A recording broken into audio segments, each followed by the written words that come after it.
Assalamualaikum warahmatullahi wabarakatuh.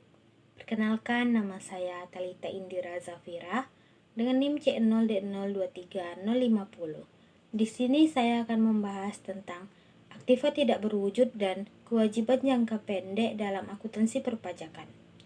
Pengertian dan jenis aktiva tidak berwujud. Aktiva tidak berwujud adalah aset non-moneter yang dapat diidentifikasi tanpa wujud fisik. Menurut Peraturan Menteri Keuangan Nomor 96 PMK 03 Tahun 2009, aktiva tidak berwujud dalam konteks perpajakan meliputi yang pertama ada hak paten, yang kedua ada hak merek, yang ketiga ada hak cipta, yang keempat ada goodwill, yang kelima ada lisensi, dan yang terakhir ada perangkat lunak komputer atau software. Pengakuan dan pengukuran aktiva tidak berwujud. Dalam konteks perpajakan, pengakuan dan pengukuran aktiva tidak berwujud diatur dalam Pasal 6 Ayat 1 huruf A dan Pasal 11 Undang-Undang Pajak Penghasilan atau Undang-Undang PPH. Secara umum, aktiva tidak berwujud dapat diukur berdasarkan 1. Biaya perolehan, yaitu seluruh biaya yang dikeluarkan untuk memperoleh aktiva tidak berwujud hingga siap digunakan. Yang kedua, nilai wajar dalam kasus pertukaran aset atau kombinasi bisnis. Amortisasi aktiva tidak berwujud. Berdasarkan Pasal 11 Undang-Undang PPH, amortisasi aktiva tidak berwujud dilakukan dengan yang pertama ada metode garis lurus atau straight line method, yaitu pembebanan yang sama besar setiap tahun. Dan yang kedua ada metode saldo menurun, yaitu declining balance method, yaitu pembebanan yang semakin menurun setiap tahun. Kita bisa lihat pada tabel yang telah ditampilkan. Perlakuan pajak khusus untuk aktiva tidak berwujud. Yang pertama ada goodwill, yaitu tidak dapat diamortisasi untuk tujuan pajak kecuali ada dasar penghitungan yang dapat dipertanggungjawabkan.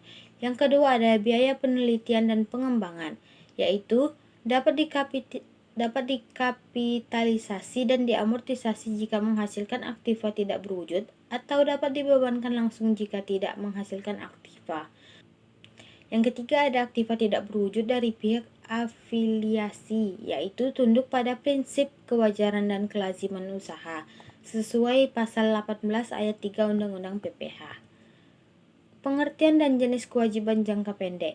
Kewajiban jangka pendek adalah kewajiban yang diharapkan akan dilunasi dalam waktu 1 tahun atau 1 siklus operasi normal perusahaan. Dalam konteks perpajakan, kewajiban jangka pendek meliputi yang pertama ada utang usaha, yang kedua ada utang pajak, yang ketiga ada beban yang masih harus dibayar, yang keempat ada pendapatan diterima di muka, dan yang kelima ada bagian utang jangka panjang yang jatuh tempo dalam 1 tahun.